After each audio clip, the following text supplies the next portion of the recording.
Episode का आगाज मैदान जंग से होता है, जिसके बाद एक शाहीन उड़ता हुआ आकर अल्प अरसलान के हाथ पर बैठ जाता है। जिसके बाद अल्प अरसलान मैदान जंग की तरफ बढ़ने लग जाता है।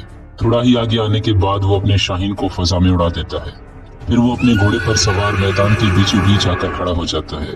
इसके बाद वो बाज़ंतीनी लश्कर से मुखातिब होकर कहता है, मेरा ताल्लुक तुर्कों के ओगोस खानदान से है, एक कबीले से, और मैं तमाम मासूमों का मुहाफिज सुल्तान तुगरल साहब का भतीजा और खुरासान के हाकिम अजीम चागरी साहब का बेटा मोहम्मद अल्प अरसलान हूँ।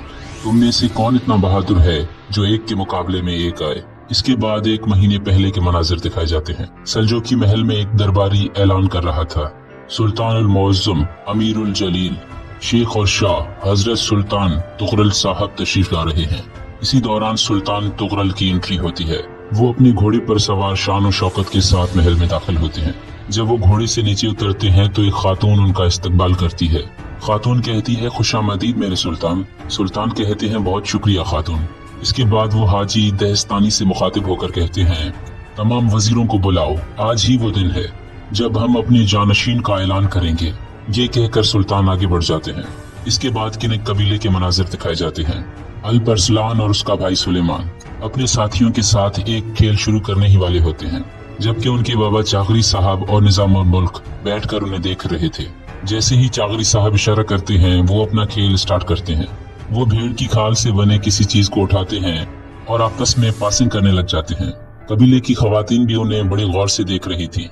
इसी दौरान चागरी साहब निजाम उल मुल्क से कहते हैं, तुम्हें क्या लगता है हसन, कौन जीतेगा कोकबूरू, सुलेमान या फिर अल्प अरसलान? जिसके जवाब में निजाम उल मुल्क कहते हैं, दोनों आपके ही खून हैं चागरी साहब, दोनों ने आपसे ही महारत हासिल की, लेकिन कोई है जिसे हमारी आंखें देख रही हैं और दिमाग नोटिस कर रहे हैं। चागरी साहब कहते हैं, बताओ मुझे, तुम क्या देख रहे हो? निजाम उल मुल्क कहते हैं, सुलेमान बहादुर और मजबूत है, लेकिन अल्प अरसलान मुख्तलिफ है। उसमें आपकी और तुगरल साहब की जवानी नजर आती है। वो आप दोनों को अपने दिल और दिमाग में रखता है। चागरी साहब कहते हैं, तुम्हारी जुबान भी अल्प अरसलान की कलाई की तरह तेज है निजाम उल मुल्क। निजाम उल मुल्क कहते हैं, अस्तगफिरुल्लाह। यहाँ मुसलसल खेल जारी था। इसके बाद चागरी साहब एक शख्स जिसका नाम अकबिलजे होता है उससे कहते हैं, तुगरल साहब के जानशीन के फैसले में तुम्हारा क्या ख्याल है? अकबिलजे कहता है, आप दोनों जो भी अपना जानशीन मुकर्रर करेंगे, हम अपना सर उसके सामने अदब से झुका लेंगे, लेकिन मुझे नहीं लगता कि ये फैसला करने का सही वक्त है। मैं नहीं चाहता कि भाई भाई से और बाप बेटे से जुदा हो। चागरी साहब कहते हैं, इंशाल्लाह जुदा नहीं होंगे। यहाँ खेल के दौरान सुलेमान अपने घोड़े से गिर जाता है, जबकि अल्प अरसलान ये खेल जीत जाता है। ये देखकर वहीं पर मौजूद एक लड़की का चेहरा उतर जाता है। अल्प अरसलान सुलेमान को हाथ देकर खड़ा करता है और कहता है, मुझे माफ करना। सुलेमान कहता है, ये सिर्फ खेल है, ऐसा होता रहता है। जिसके बाद सुलेमान उसका हाथ बुलंद करता है। ये देखकर तमाम कबीले वाले तालियां बजाते हैं। इसके बाद चागरी साहब खड़े हो जाते हैं और सबसे मुखातिब होकर कहते हैं, मेरे बेटे जिनकी कलाइयां मजबूत और दिल बहादुर है, अल्प अरसलान और सुलेमान, मुझे तुम दोनों पर फख्र है। अल्लाह तुम्हें वो सब कुछ दे जिसकी तुम ख्वाहिश रखते हो। यहाँ सुल्तान अपने तख्त पर बैठे होते हैं। सुल्तान कहते हैं, मेरे वजीरों, मेरे अमीरों, जैसा कि आप जानते हैं कि हर इंसान फानी है। अगर कोई फानी नहीं तो वो हमारी रियासत है। जब वक्त आएगा तो हम हक के साथ जमा हो जाएंगे। बस मैं सल्जूकों का सुल्तान मिकाइल का बेटा सुल्तान मोहम्मद तुगरल साहब, उस फितने को रोकने के लिए जो मेरे बाद मेरे रियासत में जन्म लेगा, मैंने फैसला कर लिया है कि मैं अपना जानशीन मुकर्रर करूंगा। हर कोई जान ले, सुन ले और मान ले, हमारा जानशीन होगा। इसी दौरान एक शख्स अंदर आकर कहता है, सुल्तान, बाज़ंतीनियों ने हमारे एक तुर्क कबीले पर हमला कर दिया है। उन्होंने सबको मार दिया, चाहे वो बड़े हों, बच्चे हों या औरतें हों। ये सुनकर सुल्तान गुस्से से खड़े हो जाते हैं और कहते हैं, ये तुम क्या कह रहे हो हाजिफ? इसके बाद बाज़ंतीनी किला दिखाया जाता है। कुछ बाज़ंतीनी सिपाही तुर्कों को बांध कर ला रहे थे। ये देखकर बाज़ंतीनी बादशाह बाहर आ जाता है और कहता है, क्या हो रहा है यहाँ पर यानिस? कौन है ये जानवर? जिसके जवाब में यानिस कहता है, ये उस गुरोह के लीडर हैं जिन्होंने वस्पुराकन में तुर्कों को हमारे खिलाफ उकसाया है। मेरे प्यारे बाबा जान। ये सुनते ही बादशाह अपने साथ खड़े वास्पुराकन के गवर्नर से कहता है, शहजादे सोटनल, क्या ये तुम्हारी जिम्मेदारी नहीं थी कि इनको सबक सिखाते? गवर्नर कहता है, जैसा कि आप जानते हैं कि मैं अभी पहुंचा हूँ। इससे पहले कि मैं अपनी तहकीकात मुकम्मल करता, आपके बेटे ने तमाम तुर्कों को मार डाला। ये सुनकर बादशाह कहता है, वास्पुराकन जॉर्जिया से मुख्तलिफ है। यहाँ तुम इन सांपों से उस तरीके से नहीं लड़ सकते जो तरीका तुम्हारा चचा इस्तेमाल करता है। इसके बाद बादशाह अपने बेटे यानीस से कहता है, तुम इन्हें यहाँ पर क्यों लाए हो? यानीस कहता है, ताकि आप आखिरी फैसला कर सकें। बादशाह कहता है, क्या अभी तक तुम नहीं सीखे कि तुम्हें क्या करना है यानीस? ये कहकर बादशाह अंदर चला जाता है, जिसके बाद वो उन दोनों तुर्कों की गर्दनें काट देते हैं। गवर्नर भी ये सब कुछ गौर से देख रहा था। यहाँ सुल्तान बहुत गुस्से में होते हैं और कहते हैं, जैसा कि उन बाज़ंतीनियों ने हमारे तुर्कों को बेरहमी से मारा, जैसा कि उन पागल वहशी कुत्तों ने मासूम लोगों की जानें ली, उन्हें इसकी भारी कीमत चुकानी पड़ेगी। हाजी देस्तानी कहते हैं, आपका क्या हुक्म है सुल्तान? सुल्तान कहते हैं, तैयारी कर लो हाजी। शायद वो भूल गए हैं कि हमारी तलवारें कितनी तेज हैं, हमारा गुस्सा कितना जला देने वाला है और हमारा इंतकाम कितना दर्दनाक होता है। अनातोलिया से बाज़ंतीनियों का जुल्म खत्म करने का वक्त आ चुका है। इसके बाद सुल्तान अपने तख्त पर बैठ जाते हैं। इसी दौरान एक वजीर कहता है, लेकिन हम उन लोगों से क्या कहेंगे जो आपके जानशीन के फैसले का ऐलान सुनना चाहते हैं? ये सुनकर सुल्तान कहते हैं, क्या ये वक्त है इस बारे में बात करने का? ये सुनकर कुंदूरी अपना सर झुका देता है। सुल्तान कहते हैं, मैं अपने जानशीन का ऐलान अनातोलिया की जंग के बाद करूंगा। हाजी दहस्तानी कहते हैं, सुल्तान कौन सा शहजादा जंग में आपके साथ होगा? सुल्तान कहते हैं, इन बहादुरों को फौरन कबीले से मुहिम के लिए निकलने का हुक्म दो। मूसा अबुल हसन, यूसुफ एनाल का बेटा अरबिकसान और चागरी साहब का बेटा अल परसलान। यहाँ किनिक कबीले में बहार का जश्न मनाया जा रहा था। तमाम सिपाही मिलकर रिवायती रक्स कर रहे थे। इसी दौरान एक शख्स ऐलान करता है, तुगरल साहब की भतीजी और चागरी साहब की साहबजादी गजनी सल्तनत की खातून अव्वल गोहर खातून और अमीर बोजान हमारे कबीले में तशरीफ ला रहे हैं। इसके बाद गोहर खातून और उसका बेटा वहाँ पर आ जाते हैं। चागरी साहब अपने नवासे को उठाकर उससे प्यार करने लगते हैं, जिसके बाद गोहर खातून उनके हाथ का बोसा लेती है। फिर चागरी साहब अमीर बोजान को भी खुशामदीद कहते हैं। ये सुनकर बोजान उनका शुक्रिया अदा करता है।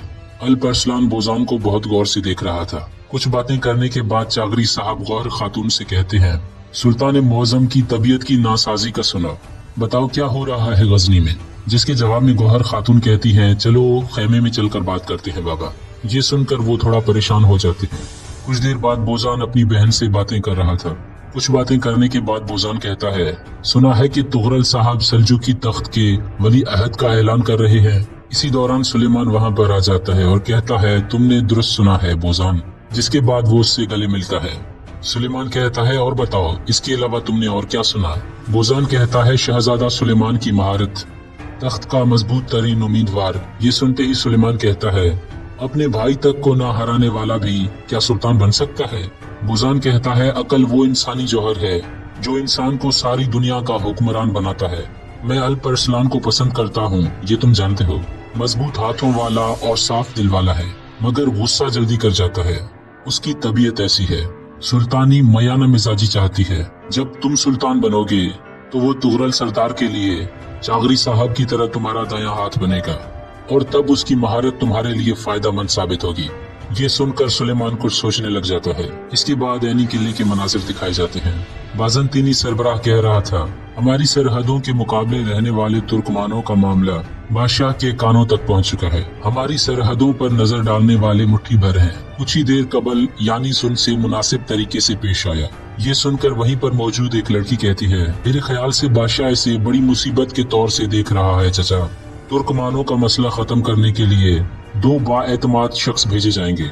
सरबराह कहता है, भेजने दो, वो अपनी आंखों से देख लेंगे कि मामला हद से ज्यादा अहमियत का हामिल नहीं है। बादशाह भी मुतमईन हो जाएगा। यानीस कहता है, आने वाले कौन है बाबा? सरबराह कहता है, हमारे बादशाह के जनरलों में से एक जनरल कोस्तानिस दुकास है और उसके साथ एक और शख्स है जो इस इलाके के बारे में अच्छी तरह जानता है। यहाँ महल में मौजूद कुंदूरी एक कबूतर के पैर में खत डालकर उसे वहाँ से उड़ा देता है, जिसके बाद वो कुछ सोचने लग जाता है।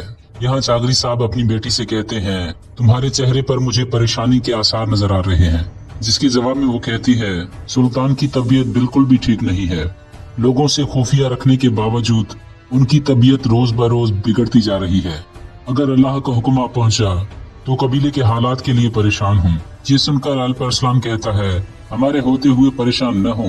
गोहर कहती है, सलामत रहो मेरे भाई, लेकिन मुझे कुछ और होने का डर है। मसूद तख्त पर बैठने के लिहाज से बहुत छोटा है। मुझे डर है कि तख्त की लड़ाई में बच्चे को कुछ न हो जाए। ये सुनकर चागरी साहब कहते हैं, हम अपना फर्ज निभाएंगे। अल परसलान कहता है, बाबा ने ठीक कहा, अल्लाह के हुक्म से जब तक हम मौजूद हैं, ना कोई आपको छू सकता है और ना ही कोई भांजे को।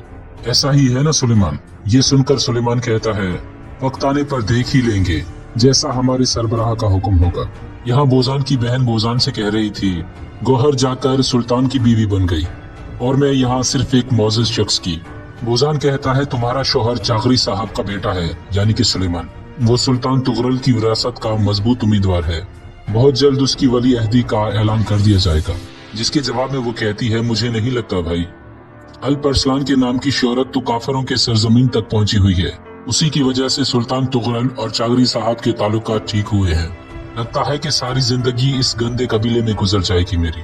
इसी दौरान सुल्तान के कासिद कबीले में पहुंच जाते हैं। एक शख्स आकर कहता है, सुल्तान का पैगाम लाया हूँ। चागरी साहब कहते हैं, पढ़ो फरमान। जिसके बाद वो खत निकाल कर पढ़ने लग जाता है। सल्जूकों के सुल्तान साहब की जानब से खुरासान के वाली चागरी साहब की तरफ बाज़ंतीनी बादशाह ने सरहद पर तुर्कमानों को वहशाना अंदाज में कत्ल किया है। ये सुनकर वहाँ पर मौजूद सारे लोग हैरान और परेशान रह जाते हैं। अल-परसलान भी काफी परेशान नजर आ रहा था। नाज़रीन मोहतरम, यहाँ पर हम इस एपिसोड का इख्तिताम करते हैं।